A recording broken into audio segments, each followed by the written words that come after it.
and welcome back to your Small Spaces movement practices. Today we're going through a mat Pilates series for happy and healthy hips. This is something that is important for everybody. We all sit a good amount, and as the years go on we tend to sit more. So it becomes really important that we tend to our hips, we get them strong, get them mobile, and just happy and healthy.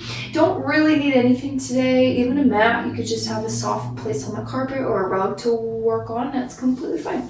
We'll start down on our back. We'll start with knees bent, feet planted.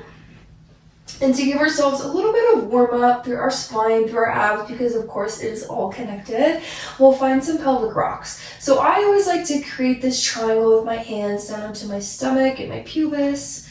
And then you'll rock your triangle or pelvis forward. And then you'll rock it backward. And a couple inches in each direction really is plenty. Starting to come into your body and your breath, becoming aware of how your body or your hips even might feel today.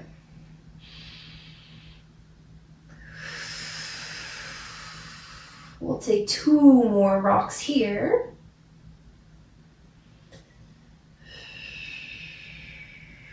Last one. Okay, and then a little bit different for a pelvic rock. Now you're going to take your feet out wide and we'll go heels in and toes out. That's your external rotation. This will get us into our hips a little bit more. You can still have that triangle. You'll rock forward and then you'll rock backward. And you might notice any subtle shifts between working in parallel, which we just were, versus working turn out, even narrow feet versus wider. A lot of the time, if we work into external rotation, we're going to allow for a little bit more opening through the hips, which is the whole story today. We'll do 2 more rocks wide. And 1. Really great. Hug your knees into your chest for a moment. Maybe a little rock side to side would feel good on your lower back, especially if you want something soft, your lumbar spine. We'll do some bridge work, regular and then wide. So same way we did those rocks. Legs can go about hip bone distance apart. You can think of that like 2 fists. Doesn't need to be a lot. Arms long by your sides. Actively plant down through your hands and your arms. On your inhale, slowly start to rock pelvis under and then lift up to your bridge. And then exhale, you'll lower back down. And you'll take it from there. Inhale as you lift. And exhale as you lower.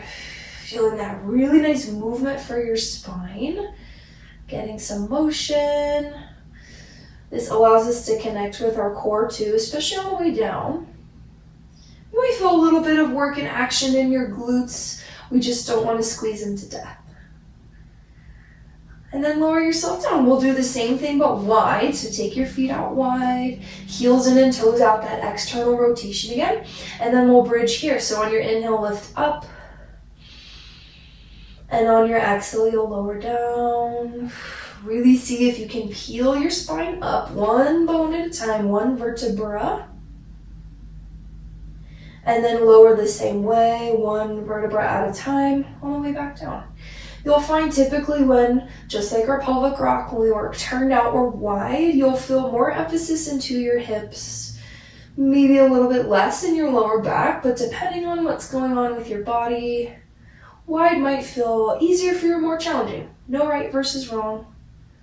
You can just see where you're at. We're going to do 2 more.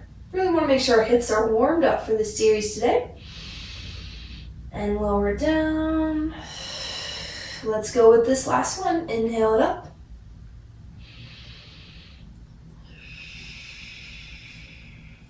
Great. As you get to the bottom this time, keep your feet wide, but take a windshield wiper of your legs left to right. Anytime I leave my feet wide for this, it gives me a little bit more stretch into the fronts of my hips there, your hip flexors, your hip creases. All right, we'll do one more thing on our back. This is our single leg circle. So based on the space that I have in my room, it's gonna look a little bit different maybe than the space you have and what you'll choose to do with your body. There's always options in Pilates. We'll start by straightening our right leg out long. Bring your left leg into tabletop. We're going to draw some circles, thinking about this coming from our hip more than our knee. And we're going to go a little bit big today. Sometimes single leg circles small. Today we're going to go a little bit bigger. Cross your left leg over your body. Circle it down and around, out to the side and back to the top. We'll continue with that direction for a few more. Getting some motion in through your hip. That's really what we want to feel. And then if you have the space, you could straighten your leg up and then find a really big circle that way. As we can see in here, I'm not going to have the room for that, so I'm going to start a little bit smaller. And your opposite hip here, that's that right one, might move and rotate a little bit. We would be okay with that. We just don't want to be completely flying around out of control. And then last option I'll present to you here is that you could bend your right leg. That might be a little bit more supported for you. Totally your choice. We'll start to circle the left leg the other direction. So you'll open first, then cross it over, then circle up. Something that can happen sometimes is any kind of little crackling in our hips or popping or poking. If that's ever the case, start by going smaller with your circle. As long as we're rotating that hip around in its socket, then we're going to be good to go. And it doesn't even, as you see, doesn't even have to be a perfect tabletop with that leg. I really want to be feeling this in my hip, and I definitely do. So if you're not feeling so much in your hip, try to think about your hip is what's circling, that's what's rotating, and that should help you out. We'll do 2 more this direction. And 1. Great. And then straighten your left leg out long. If your right leg was bent, you can bend it. Same things with this right leg now. You can have it bent. If you straightened it before, then you can do it here. For me, I'm going to keep it bent. You'll cross over your body first, then circle up and around and back. Make sure that you don't feel any kind of crackling or poking or pinching. If you do, take your circle a little bit smaller. Like I said before, as long as you're really feeling movement and rotation at your hip, then you're going to be good to go. Be right where you want to be. Something I explore too sometimes is turning my leg in or out, a little bit of external, internal rotation. Sometimes that can take the crackling away. We got 3 more in this direction. Whichever variation you chose, last 2. And 1, and then we'll reverse. So you'll open first, then cross over, then bring it up. Sometimes one direction is more crackly for me than the other. It's not always a rhyme and reason to it. Bodies are bodies. I tell my clients all the time, it's not always some big conspiracy of some horrible thing that you did. Sometimes bodies are just moving in interesting ways. Yeah. Don't forget to breathe. We're going to do 3 more in this direction. I definitely feel it in my hip, which is great. Last 2. And 1. Beautiful. Keep this position. If your left leg is not already straight, straighten it. Hug your right knee into your chest. If you flex both your feet, you'll feel it a lot more. This is a stretch for the front of the left hip. You can open your knee a little bit more towards your armpit. Sometimes I prefer that version. Give it a stretch. And then we'll switch it out. Right leg long, hug your left knee in, flex through your feet, and then you can pull a little bit more across towards your armpit.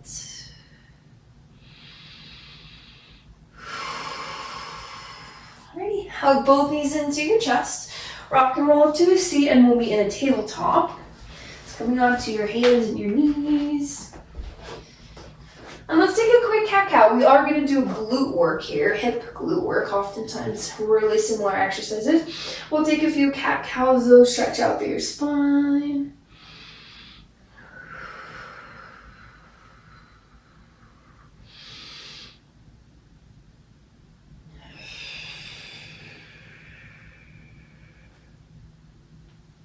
All right, come back to that tabletop. I'm gonna start with my left leg so you'll be able to see.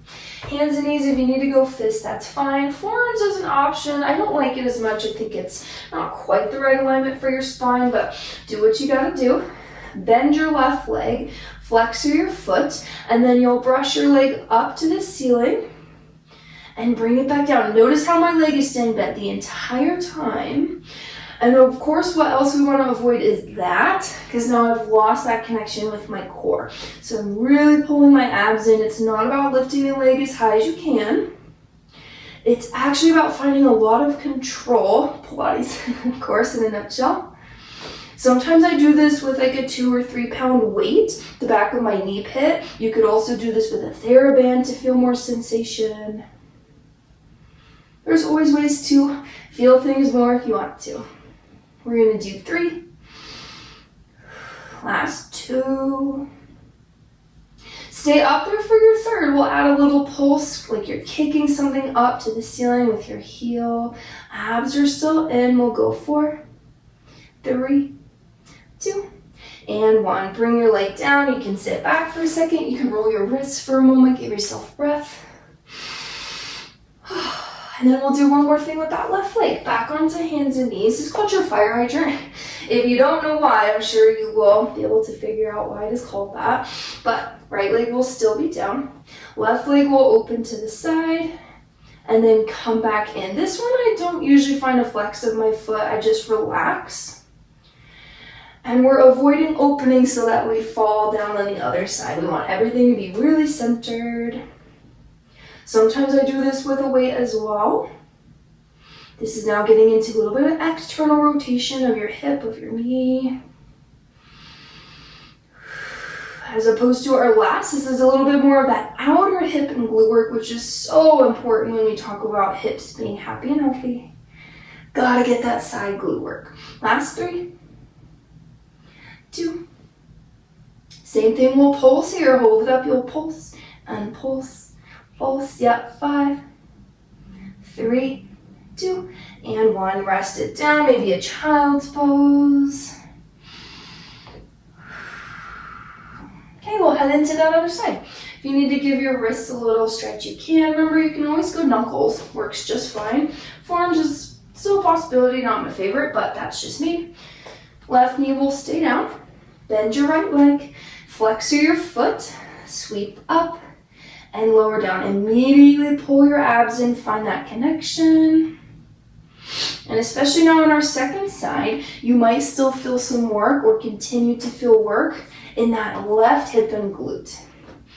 Which is a great part about a lot of Pilates exercises. You can feel things in both glutes, both hips, both sides, even though you're only working one. We'll do 4 more.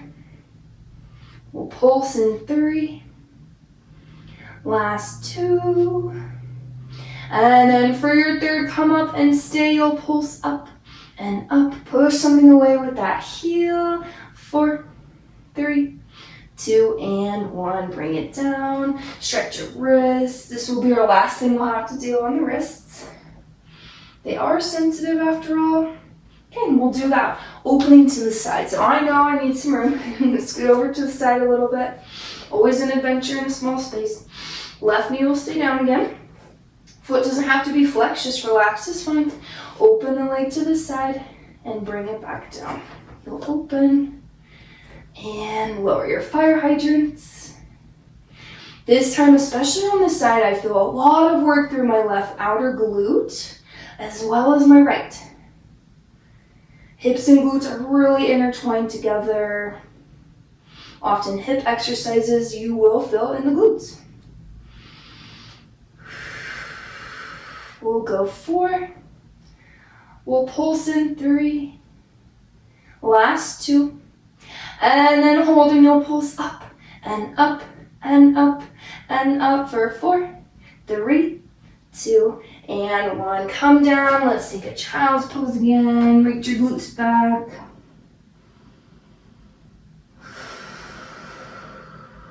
Alright, we're going to come forward onto our stomach.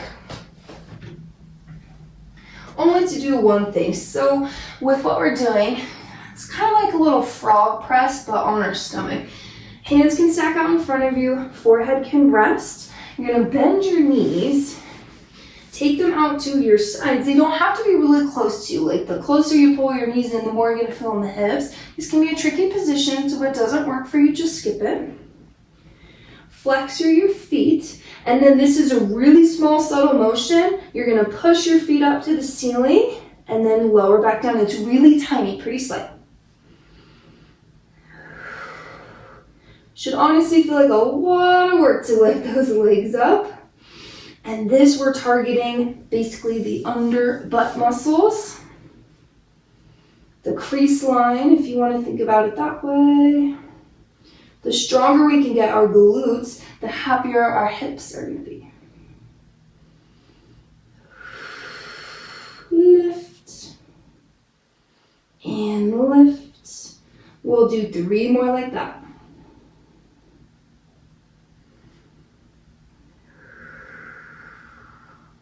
Awesome job. Release your legs long. Plant your hands underneath your shoulders. We'll take a wide leg child's pose this time. Really stretch out our hips. So take your knees out pretty wide. Arms in front. Rest your head. Sometimes I rock side to side to open up my hips.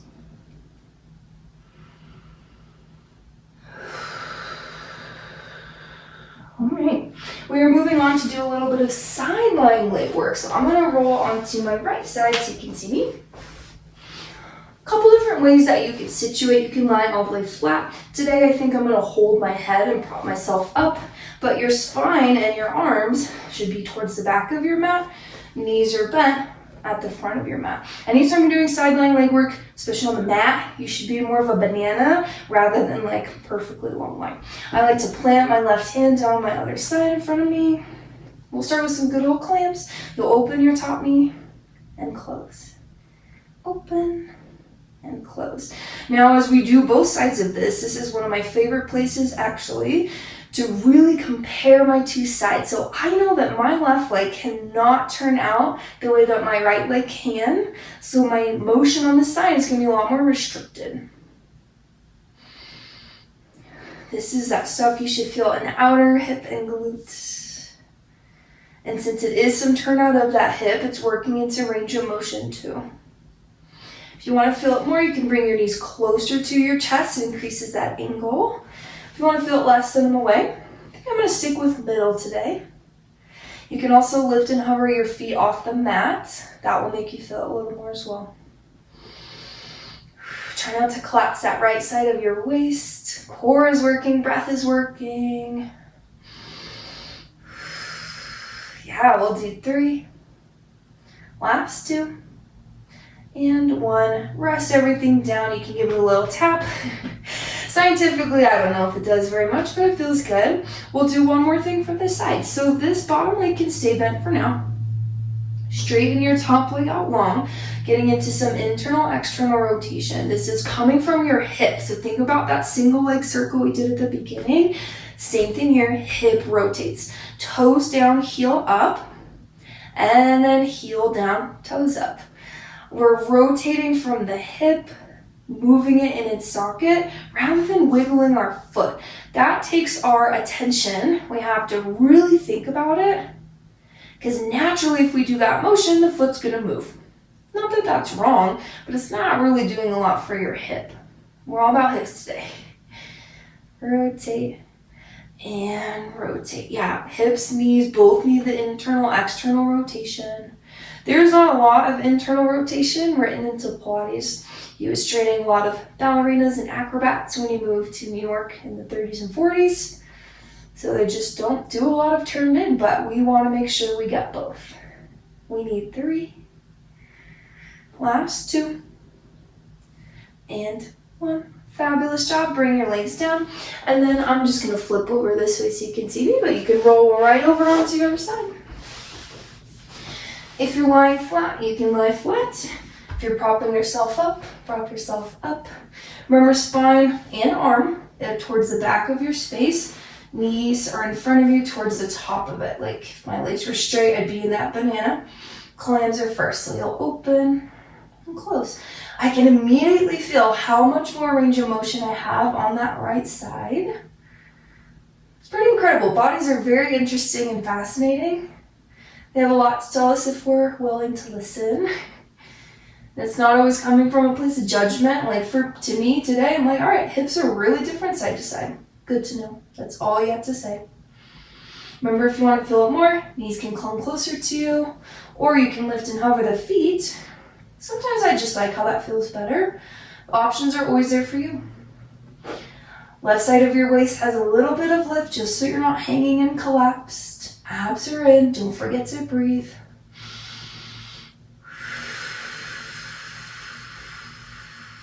We'll go for 4, 3, 2, and 1. Awesome job. Rest your bottom leg down. Top leg will extend long. We'll do that rotation. So toes down, heel up, heel down, toes up. This is one that you could do with a TheraBand on your legs, clamps, or this. Sometimes I do it holding like a hand weight onto my hip. If you ever do equipment classes, you can do it with a strap. Really, really try to rotate from your hip more than you wiggle your foot. That's the natural inclination. We just have to fight it.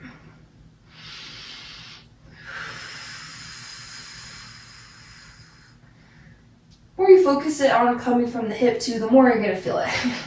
You'll feel that work turn on a lot more. Last 4, 3, 2, and 1. Beautiful job. Press yourself up. We're actually going to finish standing. A little bit of standing hip work. This is something that I give to people who don't always feel great getting up and down off of the mat. So if that's you, this is a great option. Find a wall, whatever wall is near you. You can place your hands. You don't have to hold on, but it's up to you.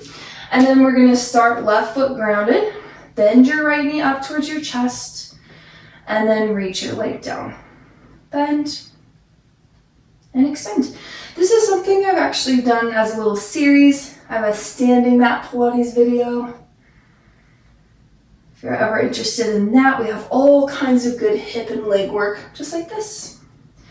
We're trying to keep this right leg really relaxed, especially for our next thing.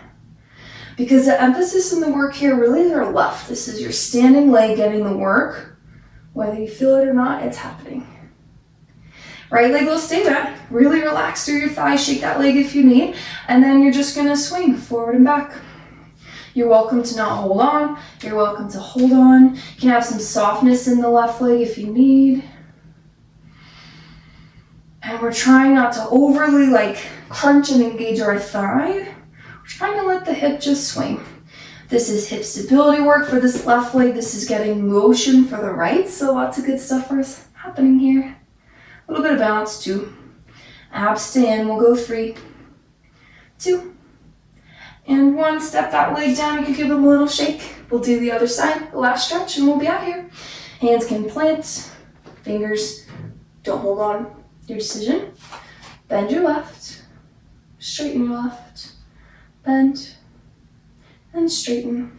If you ever feel that it's not quite the right height, sometimes I do put block or something, books underneath my right foot. My left leg is also a little bit longer, so touching the floor a little bit more than my other side, that's okay. Couple more. Really try to relax at the thigh. And then bring it up, shake it if you need, relax, relax, and you'll brush or swing forward and back. We want to avoid that. So tailbone stays long, core stays in. That way spine and abs and low back are protected. And we're really just isolating this to that left side. Right side too, but right side's getting the standing leg work. Left side is moving and getting that isolation. Remember to stand tall. We'll go 4, 3, 2, and 1. Awesome job. Step your feet down. And then we'll do a figure 4. So whatever your figure 4 preference is, you could sit, you could stand. I'm already standing, so I'm going to stay there. Cross your right ankle over. start to squat down, you can hold on. The further that you reach, the more you're gonna stretch that hip and that glute.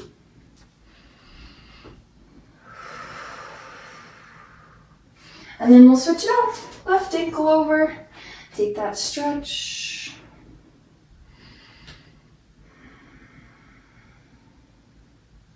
Place both your feet down, maybe a nice shoulder roll. My hips feel happier and healthier already. Thank you so much for joining me and have a beautiful rest of your day.